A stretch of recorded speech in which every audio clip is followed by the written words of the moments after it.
हमारी पृथ्वी, हमारा घर, सौर मंडल का तीसरा सदस्य, इस असीम ब्रह्मांड में एकमात्र ग्रह जहां पर जीवन संभव है। आज पृथ्वी पर जीवन है, एक उन्नत मानव सभ्यता और करोड़ों जीव जंतु इस धरती पर निवास करते हैं। लेकिन दोस्तों, क्या आप जानते हैं कि इतनी सुंदर दिखने वाली ये हमारी पृथ्वी आखिर आई कहां से और इसका जन्म कैसे हुआ?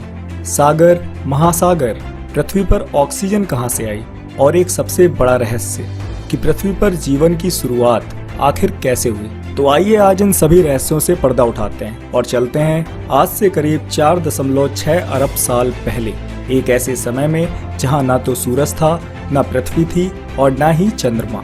सिर्फ एक हाइड्रोजन और हीलियम से बना एक बहुत बड़ा बादल था जो आकाशगंगा के चारों ओर चक्कर लगा रहा था, जिसे सोलर नेबुला कहा गया है। ये विशाल बादल तारों, धूलकणों और विभिन्न गैसों का मिश्रण था।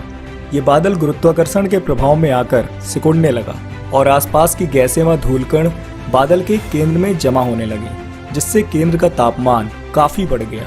और एक दिन अचानक तारों के आपसी टकराव से इस बादल में एक भयंकर विस्फोट होता है और इस विस्फोट से जन्म होता है हमारे सूरज का।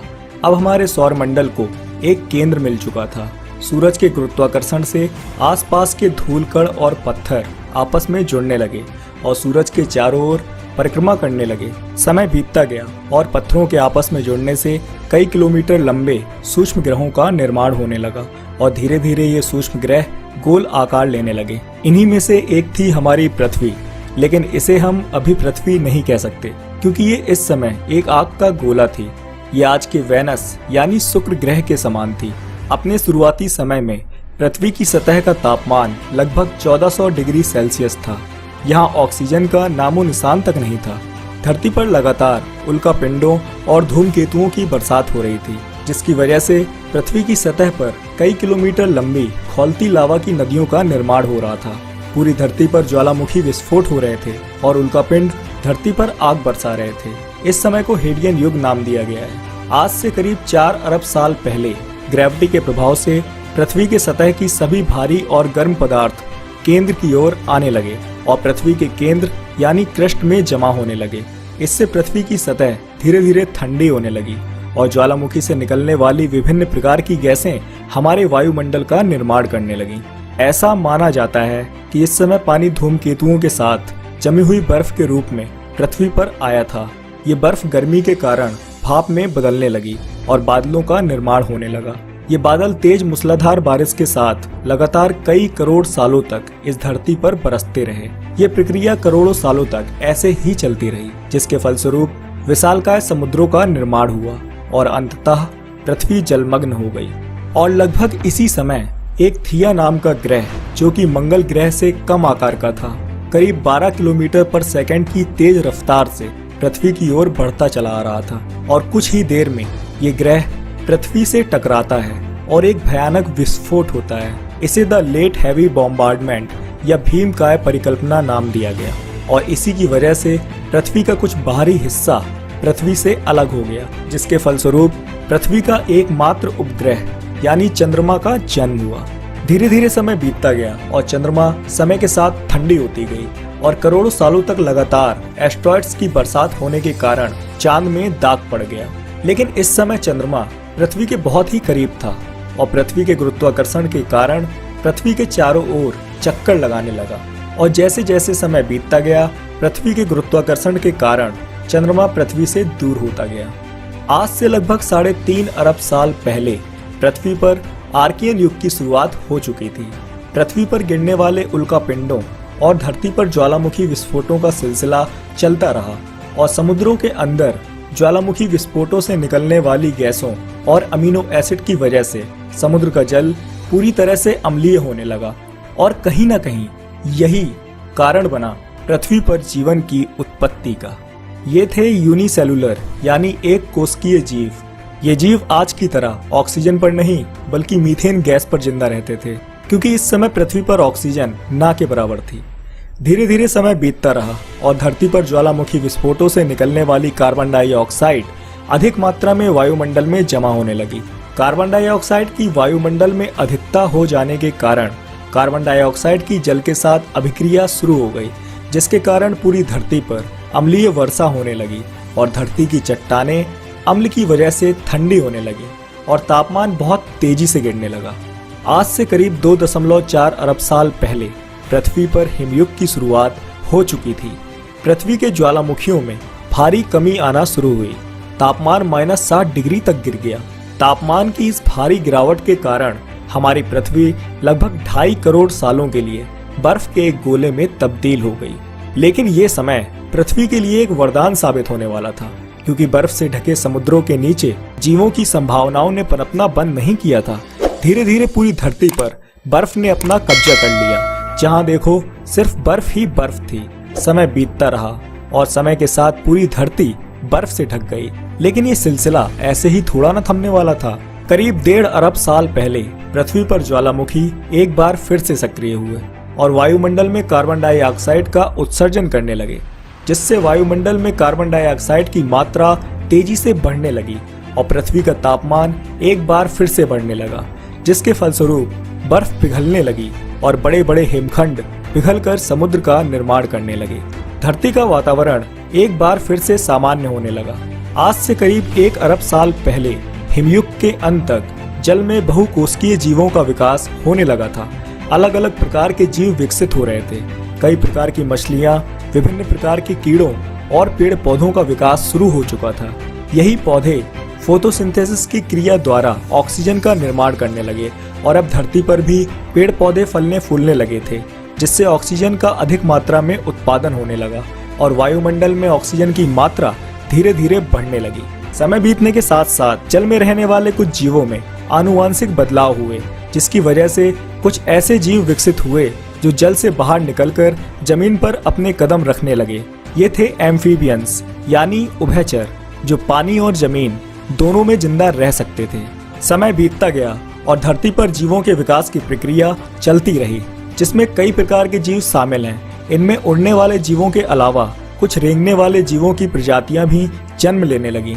समय गुजरता गया और आज से लगभग 23 करोड़ साल पहले पृथ्वी का वातावरण काफी हद तक आज के समान बन चुका था और धरती पर जीवन के विकास की प्रक्रिया प्रारंभ हो चुकी थी। और ऐसे में धरती पर एक ऐसी प्रजाति विकसित हुई जो आगे चलकर इस पूरी धरती पर राज करने वाली थी। ये थे विशालकाय डायनासोर्स, यानी एक विशालकाय छिपकली। डायनासोर्स हमारी ही तरह इस धरती पर वास किया करते थे। उनकी भी अपनी एक जिंदगी, अपना एक परिवार था। वो खुशी खुशी इस धरती पर रहा करते थे। हर तरफ डायनासोर्स के चिल्लाने और चिघाड़ने की आवाजें सुनाई देती थी। डायनासोर्स की कई हजार प्रजातियां थी। कुछ डायनासोर शाकाहारी थे तो कुछ मांसाहारी, तो कुछ डायनासोर बहुत ही शांत स्वभाव के थे, वहीं कुछ बहुत ही हिंसक और खतरनाक थे। इनमें उड़ने वाले डायनासोर्स भी शामिल थे, जो खुली हवा में आसमान को चीरते हुए लंबी उड़ानें भरा करते थे। उड़ने वाले डायनासोर्स के अलावा कुछ जल में रहने वाले डायनासोर्स की प्रजातियां भी थी, जो खुले आसमान के नीचे समुद्र में निवास किया करती थी। डायनासोर्स की कुछ ऐसी भी प्रजातियां थीं जो कद में आज के इंसान के बराबर या उससे भी छोटी हुआ करती थी, लेकिन आकार में जितनी छोटी होती थी उतनी ही खतरनाक भी होती थी। डायनासोर्स अपने समय के सबसे सफल जीव थे, लेकिन ऐसा नहीं था कि उन्हें किसी से खतरा नहीं होता था। विभिन्न प्रजातियों के बीच अक्सर लड़ाइयाँ होती रहती थी, जिसमें कई डायनासोर्स की जान तक चली जाती थी। इसलिए ज्यादातर डायनासोर्स अपने समूह में रहा करते थे। इन्हें जंगल के बड़े जहरीले मच्छरों से जान का खतरा भी रहता था, क्योंकि इन मच्छरों के जहर से इनकी मौत तक हो जाती थी। डायनासोर्स में मादा डायनासोर घोंसले बनाकर पक्षियों की तरह अंडे दिया करती थी और अपने बच्चों को उड़ने की तालीम सिखाया करती थी। डायनासोर्स के बच्चों को अन्य प्रजातियों से जान का खतरा भी रहता था, क्योंकि दूसरी प्रजाति के डायनासोर्स बच्चों को मारकर खा जाते थे। इनकी जिंदगी भी इतनी आसान नहीं थी। इन्हें भी अपने हक के लिए कभी कभी भयंकर युद्ध करने पड़ते थे। धीरे धीरे हंसते खेलते समय बीतता गया और करीब 16 करोड़ सालों तक डायनासोर्स इस धरती पर राज करते रहे। लेकिन फिर अचानक एक दिन न जाने इनकी हंसती खेलती जिंदगी को किसकी नजर लग गई। करीब 6.5 करोड़ साल पहले एक छोटा एस्ट्रॉयड का टुकड़ा जो सुदूर अंतरिक्ष से आ रहा था, वो पृथ्वी से लगभग 22 करोड़ मील दूर बृहस्पति और मंगल के बीच घूम रहे एक बड़े एस्ट्रॉयड से जा टकराता है। इस टकराव से एस्ट्रॉयड की दिशा बदल जाती है और लगभग 20,000 मील प्रति घंटे की रफ्तार से यह एस्ट्रॉइड चांद के बहुत ही करीब से गुजर जाता है और अपनी तेज रफ्तार के साथ पृथ्वी के करीब बढ़ने लगता है। 2 ट्रिलियन मैट्रिक टन का यह एस्ट्रॉइड जब पृथ्वी के वायुमंडल के संपर्क में आया तो इसकी गति अचानक 72,000 किलोमीटर प्रति घंटा हो गई और ये आग के एक विशाल गोले में तब्दील हो गया। घर्षण की वजह से ये चमकता हुआ आग का गोला धरती पर मौजूद सभी जीवों को अंधा कर रहा था। इसकी रफ्तार इतनी अधिक थी कि इसने 4 मिनट में ही अटलांटिक ओशियन को पार कर लिया। धरती के सभी जीव इस भयानक उल्का की गर्मी को महसूस कर सकते थे और फिर कुछ ही पलों में 40 किलोमीटर के व्यास वाला ये एस्ट्रॉइड मैक्सिको की खाड़ी के पास जमीन से टकराता है और एक भयंकर विस्फोट होता है। ये विस्फोट कई हाइड्रोजन बमों के विस्फोट के बराबर था। इस विस्फोट के कारण धरती की सारी धातु दूर अंतरिक्ष में चली गई। ये विस्फोट इतना शक्तिशाली था कि इससे जमीन पर एक विशाल गड्ढा बन गया। 10 मिनट 46 सेकंड बाद जमीनी टकराव की वजह से धरती के अंदर चारों ओर 11.6 तीव्रता की भूकंपीय तरंगे उठने लगी, जिसने सभी सक्रिय ज्वालामुखियों को दहका दिया और समुद्र में विशालकाय लहरों का निर्माण होने लगा। धरती पर डायनासोर्स के अंत की प्रक्रिया शुरू हो चुकी थी। रेडिएशन की वजह से 900 किलोमीटर के दायरे में आने वाले सभी जीव जलकर राख हो रहे थे। विस्फोट की वजह से जो लाखों टन धातु अंतरिक्ष में गई थी, ग्रेविटेशनल पुल के कारण 10 मिनट 18 सेकंड बाद वो अंगारों के रूप में पूरी धरती पर बरसने लगे। वहीं दूसरी ओर धूल का एक बहुत बड़ा बादल 8000 किलोमीटर प्रति घंटे की रफ्तार से इन मासूमों की मौत बनकर आ रहा था। गर्म हवाओं का तापमान 150 डिग्री सेल्सियस तक बढ़ जाने के कारण पेड़ पौधों की सारी आबादी जलकर राख हो गई थी। विस्फोट के 70 मिनट 40 सेकंड बाद धरती का तापमान 200 डिग्री सेल्सियस तक बढ़ जाने के कारण जो डायनासोर्स विस्फोट के इलाके से काफी दूर थे, वो भी इस गर्मी से बच नहीं पाए। इस महाविनाश में धरती के कुल 75% आबादी पूरी तरह से जलकर खत्म हो चुकी थी और जो 25% जीव इस महाविनाश में बच गए थे, उनमें से भी सिर्फ वही जीव जिंदा रह सके जिनका वजन 25 किलोग्राम से कम था, क्योंकि इस महाप्रलय में लाखों की संख्या में जीव मारे जा चुके थे और पेड़ पौधों की सारी आबादी भी जलकर खाक हो चुकी थी, जिसके चलते महाविनाश में बचे हुए जीवों को भरपूर मात्रा में खाना पीना ना मिल सका। लेकिन ये महाप्रलय एक नई प्रजाति के लिए फायदेमंद साबित हुई। डायनासोर्स के अंत के बाद धरती पर एक नई प्रजाति विकसित हुई। ये प्रजाति थी मैमल्स की। मैमल्स यानी स्तनधारी जीव।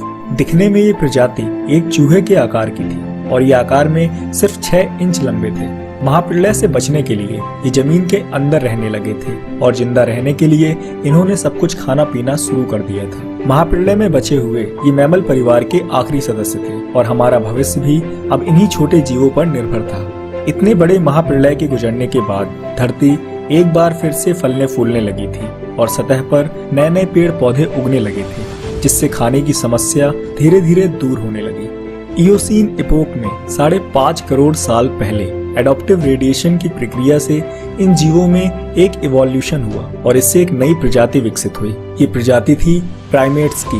प्राइमेट मैमल परिवार से विकसित सबसे पहले जीव थे। ये जीव दिखने में बंदर के आकार के थे। ज्यादातर ये जीव पेड़ों पर रहते थे और फल खाते थे। धीरे धीरे समय बीतता गया और लाखों सालों बाद इन प्राइमेट्स में एक महत्वपूर्ण इवोल्यूशन हुआ और इनकी पूंछ धीरे धीरे छोटी होने लगी, शरीर लचीला होने लगा और हाथ लंबे होने लगे। ये थे हमारे पूर्वज द ग्रेट एप्स, पैरोलापिथिकस। इन्हीं से मानव जीवन के प्रथम चरण की शुरुआत हुई। ये अफ्रीका महाद्वीप के पूर्वी जंगलों में निवास करते थे। पैरोला पेड़ों पर रहते थे और एक डाल से दूसरी डाल पर झूलते रहते थे। ये पेड़ों पर चढ़ सकते थे और कभी कभी ये अपने दोनों पैरों पर भी खड़े हो जाते थे। ये डालों पर झुककर चलते थे और इन्हें अपना खाना पेड़ों से ही मिलता था। ओलिगोसीन इपोक में आज से 3 करोड़ साल पहले ग्लोबल कूलिंग हुई। घास के मैदान बढ़ने लगे और जंगलों में भारी कमी आना शुरू हुई। तब ऐसे में खुले मैदानों में रहने वाले जानवर विकसित होने लगे और ये जानवर दूसरे जानवरों का शिकार करने में भी सक्षम थे। करीब 1 करोड़ साल पहले धरती का वातावरण काफी हद तक आज के समान बन चुका था और हमारे पूर्वजों का जीवन अच्छे से फल फूल रहा था। तभी अचानक 40 लाख साल पहले धरती की टेक्टोनिक प्लेट्स में हलचल हुई और अफ्रीका के पूर्वी इलाकों में एक नई पर्वत श्रृंखला का निर्माण हुआ। ये पर्वत श्रृंखला थी ईस्ट अफ्रीकन रिफ्ट वैली। इस पर्वत श्रृंखला के उभरने से यहाँ की मौसमी हवाओं का मानसून पूरी तरह से बंद हो गया और यहाँ के जंगलों में बारिश होनी बंद हो गई, जिसके कारण यहाँ के सारे जंगल धीरे धीरे सूखने लगे और इन एप्स के लिए खाने की समस्या उत्पन्न होने लगी। यहाँ से ये ग्रेट एप्स जलवायु और जगह के अनुसार बदल गए। कुछ चिंपैंजी और गोरिल्ला में विकसित हुए, कुछ इंसानों में विकसित होना शुरू हुए। खाने की तलाश में हमारे पूर्वज अब पेड़ों से उतरकर जमीन पर अपने कदम रखने लगे। ये थे आर्डिपिथिकस ट्रेमिडस, एक एक्स्ट्रा ऑर्डिनरी प्राइमेट, हमारे पूर्वज जिन्होंने जमीन पर मानव इतिहास का पहला कदम रखा। यहाँ से इन्होंने सीधे खड़े होकर अपने दोनों पैरों पर चलना शुरू किया। इनका दिमाग एक संतरे के आकार का था और इनका वजन 80 पाउंड तक था। ये किसी भी काम को कॉपी करना और उससे सीखना जानते थे। दो पैरों पर चलना एक बहुत ही अहम विकास था। दो पैरों पर चलने से अब ये सीधे खड़े होकर दूर दूर तक नजर रख सकते थे। जमीन पर चलने से हमारे पूर्वजों का खाना और रहना तो आसान हुआ, लेकिन जंगली जानवरों से अपनी सुरक्षा अब एक महत्वपूर्ण चुनौती बन गई थी, क्योंकि उस समय तक बड़े मांसाहारी जीव भी विकसित हो चुके थे जो खुले मैदान में शिकार करने में सक्षम थे। विकास की प्रक्रिया चलती रही और हमारे पूर्वज सीधे खड़े होकर पहले से और तेज चलने लगे। सीधे खड़े होकर चलने से ऊर्जा कम खर्च होती थी, जिससे ये ऊर्जा अब उनके दिमाग में खर्च होने लगी, जिससे उनका दिमाग पहले से और ज्यादा विकसित होने लगा और सोचने समझने की शक्ति बढ़ने लगी। ये थे होमो हैबिलिस। इनका दिमाग काफी बड़ा था। इनका कद करीब 5 फीट लंबा था। ये अभी तक के सबसे बड़े और ताकतवर एंसेस्टर थे। इन्हें हैंडीमैन भी कहा जाता था, क्योंकि इन्होंने ही पहली बार पत्थर को एक हथियार की तरह इस्तेमाल करना शुरू किया। जैसे ही पत्थर पर नोकदार किनारा बना, हमारे पूर्वजों को एक औजार मिल गया। हमें काटने का हथियार मिल गया। इस औजार की मदद से अब वो हर वो काम कर सकते थे जो वो पहले नहीं कर पाते थे। पत्थर के इस्तेमाल ने हाथों और उंगलियों को मजबूती दी। समय बीतने के साथ साथ हमारे पूर्वजों की रीढ़ की हड्डी पूरी तरह सीधी हो गई और जबड़ा आगे की ओर उभर गया। ये थे होमो इरेक्टस, भूखे, चालाक और ताकतवर शिकारी। इन्होंने ही सबसे पहले जानवरों का शिकार करना शुरू किया और समूह में शिकार करने लगे। ये लकड़ी के बने औजारों का इस्तेमाल करते थे। शिकार करने के लिए इन्हें तेज दौड़ना पड़ता था, जिससे इनका शरीर और भी लचीला और फुर्तीला हो गया और इनकी मसल्स और भी ज्यादा ताकतवर हो गई। इन्हें फायरमैन भी कहा जाता है, क्योंकि इन्होंने ही पहली बार आग का इस्तेमाल करना सीखा। आग की खोज मानव इतिहास की सबसे बड़ी खोज थी। ये आग इन्हें ठंडी, गर्मी, अंधेरों और जंगली जानवरों से सुरक्षा देती थी। प्रकृति की शक्ति अब हमारे हाथों में थी, जिससे हमारे पूर्वजों ने मांस को पकाना सीखा। खाना समूह में पकने लगा, जिसके कारण अब परिवार भी बनने लगे थे। मांस को पकाकर खाने से खाने को चबाने में और उसे पचाने में ऊर्जा कम खर्च होने लगी, जिससे हमारे दांत और भी छोटे और दिमाग और भी बड़ा होने लगा। यहाँ से हमारे जीवन का स्तर बढ़ा और कुछ कुछ जीवन आज की ही तरह चलने लगा। सालों के विकास क्रम के बाद आवाज की जो नली हमारे पूर्वजों में गले के ऊपर थी, अब वो नीचे खिसकने लगी थी, जिससे अब हम तरह तरह की जटिल आवाजें निकाल सकते थे। यहाँ से पहली बार कोई संदेश एक इंसान से दूसरे इंसान तक पहुँचना शुरू हुआ। हमने बोलना शुरू कर दिया, एक दूसरे से आवाजों में बात करने लगे। यहीं से मानव जीवन का विकास प्रारंभ हुआ। आज से करीब 1.5 लाख साल पहले धरती पर बड़े और विशालकाय जीव भी विकसित हो रहे थे। इन्हें मैमोथ्स कहा जाता था। ये हाथियों की ही एक विशाल प्रजाति थी। इनके बड़े बड़े दांत और एक लंबी सूंड होती थी। जीवों की ये प्रजाति मानव जीवन के लिए काफी कारगर साबित हुई। धीरे धीरे हमारे पूर्वजों ने इनका शिकार शुरू कर दिया। ये थे निएंडरथल्स। निएंडरथल्स हमारे पूर्वजों में सबसे उच्च स्तर की प्रजाति थी। इनके पास एक तेज हथियार और एक शातिर दिमाग था। ये जंगली जानवरों का शिकार करना और उनसे अपना बचाव करना जानते थे। इन जीवों का शिकार करके ये अपने लिए भोजन का प्रबंध करते थे और इनकी खाल से वस्त्र बनाकर पहनते थे। निएंडरथल्स अफ्रीका के पूर्वी मध्य इलाकों में गुफाओं में रहते थे। ये हर खतरे से अपनी सुरक्षा करना जानते थे। इन्होंने ही सबसे पहले धार्मिक परंपराओं की शुरुआत की और मनुष्य की मृत्यु के बाद अंतिम संस्कार की प्रथा प्रारंभ की। समय बीतने के साथ साथ धरती की टेक्टोनिक प्लेट्स में लगातार बदलाव होने शुरू हुए, जिससे धरती के 2 बड़े महाद्वीप एक दूसरे के पास आने लगे, जिससे हमारे देश भारत का निर्माण हुआ, जो एशिया महाद्वीप की ओर तेजी से बढ़ रहा था। इन दोनों प्लेटों के आपस में टकराने से हिमालय जैसी विशाल पर्वतमालाओं का निर्माण हुआ। इन्हीं में से एक थी माउंट एवरेस्ट, जिसे आज हम जानते हैं दुनिया की सबसे ऊंची चोटी के नाम से। इन पर्वतमालाओं के उभरने से मौसम का पैटर्न बदलने लगा और इनसे गिरने वाला बर्फ गंगा यमुना जैसी नदियों का निर्माण करने लगा। आज से 1 लाख साल पहले आज के इंसान ने अपना रूप ले लिया था। ये थे होमो सैपियंस यानी हम। इनका विकास भी अफ्रीका में ही हुआ था, लेकिन ये कुछ घुमक्कड़ प्रवृत्ति के थे। अब ये कहीं भी आ जा सकते थे, एक दूसरे से बात कर सकते थे, अपने हथियार बना सकते थे, आग को काबू कर सकते थे और अपनी जिंदगी को और विकसित और बेहतर बना सकते थे। महाद्वीपों के खिसकने से अफ्रीका और यूरेशिया जुड़ गए और इनसे बनी एक बहुत बड़ी जमीन एफ्रो यूरेशिया। अब इंसान अफ्रीका से निकलकर यूरोप की ओर बढ़ने लगे। धीरे धीरे हम पूरे यूरोप में फैल गए और हमने पहिए का आविष्कार किया। पहिए का आविष्कार एक महत्वपूर्ण खोज थी जिसने हमारी जिंदगी को और आसान बनाया। करीब 50,000 साल पहले आइस एज शुरू हो गया और उत्तरी ध्रुव से आगे बढ़ने लगा, जिससे धरती का तापमान गिरने लगा और ठंड बढ़ने लगी। करीब 20,000 साल पहले जब बर्फ अपने चरम पर थी, तब इंसान नॉर्थ ईस्ट साइबेरिया के बर्फीले तंडा तक पहुंच गया, जहां इंसान का सामना आइस एज की मुश्किलों से हुआ। लेकिन इतनी कठिन परिस्थितियों में भी इंसान हर उस हुनर का विकास कर रहा था जिससे वो सच्चे मायनों में इंसान बन सके। आइस एज ने ऐसे ऐसे रास्तों का निर्माण किया जिससे इंसान दुनिया भर में फैलते चले गए। उसी वक्त दुनिया की खोज में निकला इंसान चाइना और ऑस्ट्रेलिया तक पहुंच गया था। करीब 10,000 साल पहले इंसान नॉर्थ अमेरिका तक पहुंच गया। आइस एज के इतने कठोर दौर में भी हमने हार नहीं मानी। हमने बुरे हालातों से निपटना सीखा, खुद को उस माहौल में ढालना सीखा और हम ज्यादा समझदारी से काम लेने लगे। धीरे धीरे समय बीतने लगा और बर्फ पिघलने लगी। महासागरों का स्तर एक बार फिर से बढ़ने लगा, जिससे जो इंसान जहां पर था वहीं पर फंस के रह गया और उन इलाकों में जो भी कुछ मिला उसी के सहारे जीने की कोशिश करने लगे। जब ग्लेशियर पिघले तो उनसे नदियों, झीलों और खाड़ियों का निर्माण हुआ।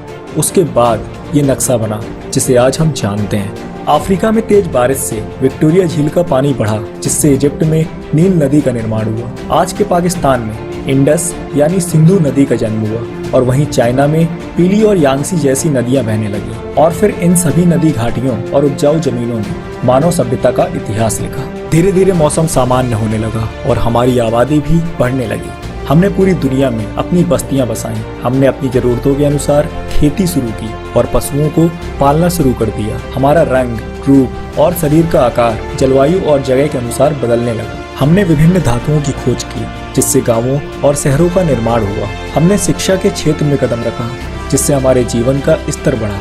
और हमने कई भाषाओं का निर्माण किया, जिससे हमारी सभ्यता और संस्कृति का जन्म हुआ। हमने विज्ञान और तकनीक में उपलब्धियां हासिल की, जिससे हमें एक नई ऊर्जा और ताकत मिली, जिससे हम भविष्य की चुनौतियों का सामना करने में सक्षम हो सकें। ये है हमारा समय। आज हम पूरी तरह विकसित हैं। इस धरती पर हम इंसान अब इकलौते ऐसे जीव हैं जिसमें सोचने समझने की क्षमता अपार है। इस दुनिया में हमारे जैसा अब और कोई जीव नहीं। तो दोस्तों, आज का ये वीडियो आपको कैसा लगा? अपनी राय हमें कमेंट में जरूर दें। वीडियो पसंद आया हो तो इसे ज्यादा से ज्यादा लाइक और शेयर करें और ऐसे ही इंटरेस्टिंग वीडियोस पाने के लिए चैनल को सब्सक्राइब करना बिल्कुल न भूलें। फिर मिलेंगे एक नई वीडियो में एक और मजेदार टॉपिक के साथ। तब तक के लिए मुझे दीजिए इजाजत। नमस्कार।